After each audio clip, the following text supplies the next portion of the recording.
can enhance these opportunities.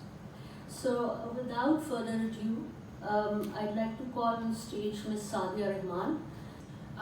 The COP that happens every year, and other key platforms where young people's voice will matter and will be heard. The key stakeholders, other than the key partners, are schools and public colleges, CSO, civil society organizations, research organizations, and youth groups are quite key in playing an implementing role. First of all, we will start with Dr. Professor Ziaul Qayyum.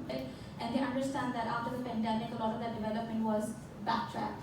And climate change is, pushing through same challenges. It's not making any easy for education development experts.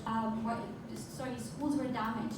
More than 3 million students had their education interrupted. These are massive numbers, each one of them. And unfortunately, there's a gendered impact to all of this as well. Think about what happens when a family has to move from one place to the other. In terms of employment, which is an interconnected issue, there are going to be opportunities out there for young people who are more green-minded, right? People who understand what ESG models are, how do you greenify the jobs that you're doing, how do you... And when people do not even have the basics of the knowledge, likewise, if we are talking about climate change, then there is still one thing that I see, because I've also come from a very ground level and I have very engaged with the communities, and that one thing is that people do not even have the idea what is climate change. If you are going into the rural community, they still think that is a myth. When we have these kind of thinking, which is still existing in the age of AI, then we need to understand one thing, that there is a big gap between the policymakers, between the educators, and between the local youth who are residing in the rural communities and also in the urban communities. Just to highlight one thing, Pakistan has more than 67% of the youth population, yet there is only 1% represent help out to mitigate the impacts of climate over the climate change. But from my perspective, I have given policy recommendation in many conferences. What I have seen is that youth is only taken as a tokenistic approach. They would be going into the conferences, seminars, they would be providing their recommendations, and at the end of the day, there would be some people who are leading the policies, and they would be drawing accordingly which they want, which goes into the benefits of their own countries and their own benefits. We would be seeing that in next 2 days there is going to be COP, and we have certain reports are coming that how greenwashing is to provide, basically to focus on Asia, and this is where our name came. And the idea was to contribute to the communities that are helping in building Qatar at that time and giving back, particularly in investing in education. And over the years, the program has their economies, so it's supposedly to undermine any of these practices, as well as greening education or greening learning, where we're supporting programs that introduce curriculums in the secondary schools. This is in a nutshell where our program is heading, and this is our new direction. Hello, can you hear me? Yes, sir. Thank you. Thank you very much, Ms. Maria, and thank you for inviting us to represent at this August forum. I had a few points really to talk about role of HEC, but if you allow me, I'll take only 1 minute to actually respond to one of my young colleagues and team members, I would say, who are contributing to the good of the society and talking about environment anyway, which is a critical issue, especially in Pakistan.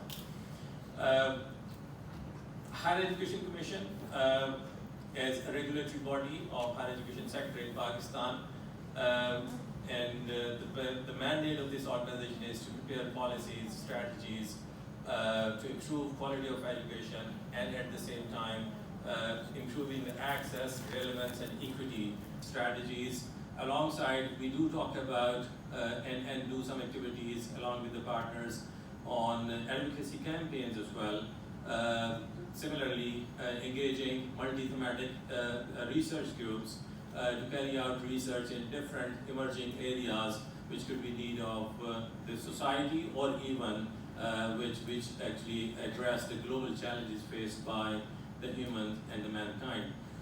With this brief, actually, if I come now to this particular initiative, which or a challenge we are talking about, posted countries, one of the worst hit countries due to these climatic changes happening since last, especially decade or so, I can say. Talking about the devastating flood during last year in Pakistan, which displaced almost, I can safely say more than 20 million people in two cities of Pakistan, especially Lahore, which used to be the city of flowers, gardens, and plantations. I mean, you see a green Lahore when 10 years ago. So is about Karachi. So the top three cities in that polluted climate conditions or the environmental conditions are Delhi from India, Lahore, and Karachi, where we are heading to. Good to see now we really are seriously talking about confronting with this menace, this challenge, and the best way of really, one of the strategies which can be employed is engaging the youth who are the true stakeholders of the society, engaging the partner institutions, engaging the schools, colleges, and the universities, so that this generation who is about the challenges the countries are currently facing and confronting with, and climate obviously is at the top of the list. And before I really move on to saying something good about what Pakistan is doing in collaboration with the partners, HEC has taken certain initiatives already along with British Council support.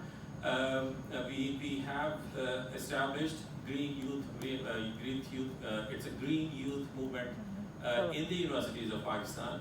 Under which we have established different clubs in the universities of Pakistan, and I think more than 137 universities now have such clubs in the universities, which has engaged almost 6 years across the universities of Pakistan, who are now talking about the challenges we are currently facing, who are volunteering, who are spending time, who are giving their time to improve the state of affairs in their own vicinities, in their own communities, which anyway is one of the roles of HEC as well. Alongside policy preparation, we also work, as I said, on the advocacy campaigns and community engagement activities as well. So that initiative, under a broader category of Prime Minister youth programs led by the Prime Minister Office of Pakistan in collaboration with the partners, this GYM initiative is bringing about anyway a change in the thought process and the strategies of coming up with the strategies to improve our own communities. Secondly, if I say, when it comes to really engaging the youth and HEC support and umbrella support to plan the activities, to carry out the activities. This the new initiative, which we are referring to as PYLI, this Youth Leadership Initiative Program again.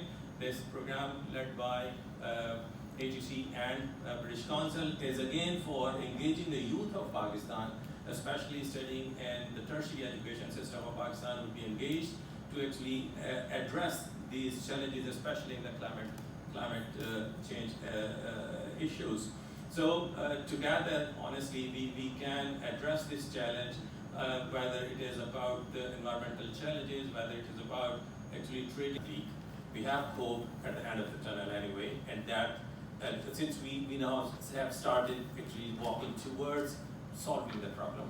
And very quickly, during last floods, this youth, the group of youth, boys and girls, helped people living in the devastated regions of Sindh and Khyber Pakhtunkhwa. These boys and girls helped them. The university I was heading, one of largest university in terms of enrollment in Pakistan, Allama Iqbal Open University. We waived off the financial, the tuition fee and other charges of those students living in the region. So the public support was there, the student support was there, the volunteers were there. We converted our offices into the camps. People started living there. We had doctors who were actually treating the people living there. And again, on the inclusion side, only a final note.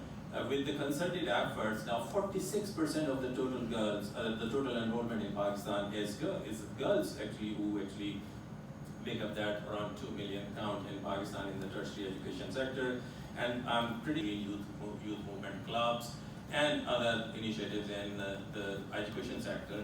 sensitization would further improve the state of affairs with the participation of youth and cross-sectoral partner organizations. Thank you.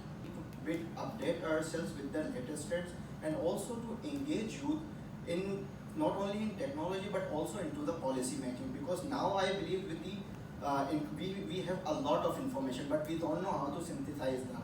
Only if we can do that, then we can surely engage youth in a very very good manner.